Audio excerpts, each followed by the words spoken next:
After 30 years of being trapped by pain, I finally broke through using the latest science based strategies, and I'm here now to present to you the same strategies that helped me feel better, and at no cost, and there's no catch.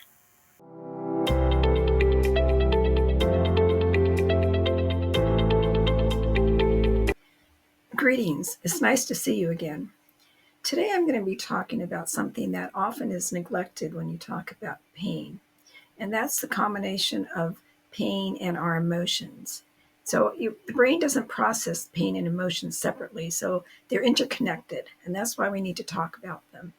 When we're stressed, anxious, or depressed, our bodies release stress hormones, and these hormones can increase the muscle tension, lower your basic tolerance of pain. It could heighten the sensitivity you have to pain, and it can disrupt your sleeping pattern. And that creates a cycle of pain, negative emotion, and more pain, and just general fatigue and despair.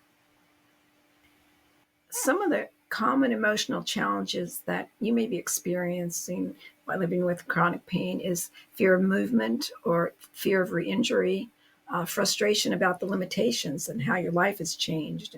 Maybe you've had to leave work, or maybe you've had to change what kind of work you do, and it's very frustrating.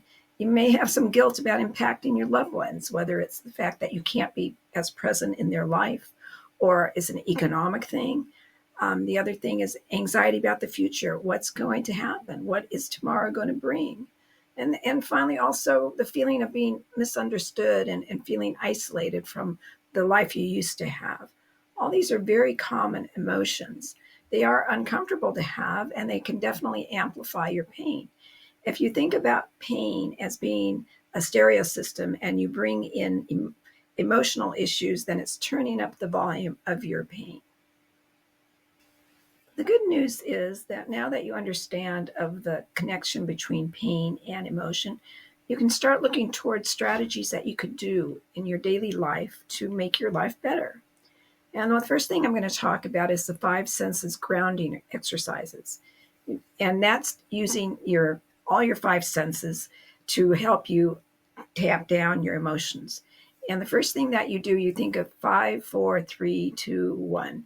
Okay, so the first thing you're going to do is look for five things with your eyes. So you're using your eyes, your vision. And let's say you're in an emotionally upset state. And so you do the grounding exercises. You look around, whether you're inside or outside, and you start identifying, concentrate. You have to count your fingers. I see one bird. I see this tree. I see a blue car driving by. Now I see four Teslas driving by in a row. Whatever the five things you're going to do. And then you go to the four things that you could touch or feel, that even if you're in your car and you're pulled on the side of the road, you touch four different things in your car or in your house, wherever you are. And then you do three. You go to three, and what do you hear? Three different sounds.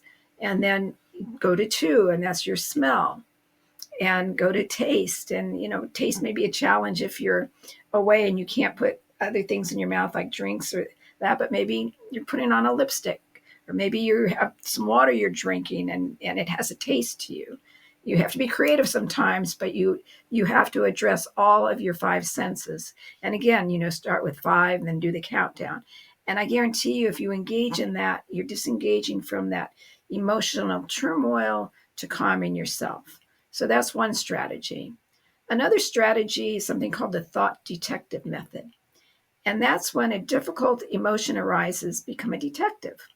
You look around for evidence that supports and challenges what your thoughts are at the time. You may be having all or nothing thoughts like, oh, my life is terrible because this happened to me, or, oh, I'm never going to get better because this happened to me. And then you ask yourself, what would I tell a friend about this situation? Would you respond, oh, yeah, you're right. Your life's horrible and it's all bleak and dark? Probably not, right? You would find some logic. You would explain that, okay, today's only one day in your life, and perhaps you didn't sleep well last night, and perhaps this happened. You'd help them find a reason why they're feeling that way. But you're really doing it for yourself. So that creates a more balanced thought based on complete evidence of looking at why are you feeling that way. So another example would be the common thought that people express to me: I feel totally useless today. And it can become, I'm managing my condition and finding ways to contribute to my well-being. And you can just shift from that to that, because you're using the thought detect thing, which is a strategy. So if you get into that bleak moment where you think everything is miserable, and you investigate and say, well, what would I tell my friend or this person who comes to me and they said my life is miserable? You would walk them through looking for evidence that you would find something positive. And so for yourself, rather than thinking I'm useless today, it could become I'm managing my condition. So you're finding a way to feel better. So that's great. The third thing I'd like to talk about is the connection. And that is to reach out at least to one person daily. Let's say you're having a stressful time, and reach out to at least one person daily. If you don't leave the house and you don't have a large amount of friends, perhaps there's somebody maybe on Instagram or Facebook. Write a comment. Maybe you haven't been active in a long time. Share a genuine feeling. If you like their posting, tell them how it moved you or it made you laugh. And then the other person may respond, and you can listen to their experience. And in its own way, that builds a support network.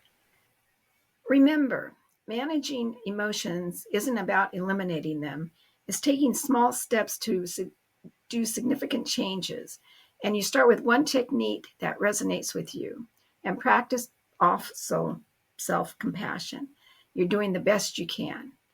So the key takeaways I'd like you to think about today are: number one, emotions and pain are interconnected. Recognizing emotional states is the first step to help managing your pain, and simple techniques can make a big difference. And finally, progress, not perfection, and you're not alone in this journey. That's all for today. I'll see you next time. Bye. Hope you enjoyed the video. And if you found it useful, please give it a thumbs up. And also, please subscribe so you'll be given notice when the next video is uploaded. And also, to go an extra step, how about leaving me a comment so I know I'm not out here all alone trying to help people?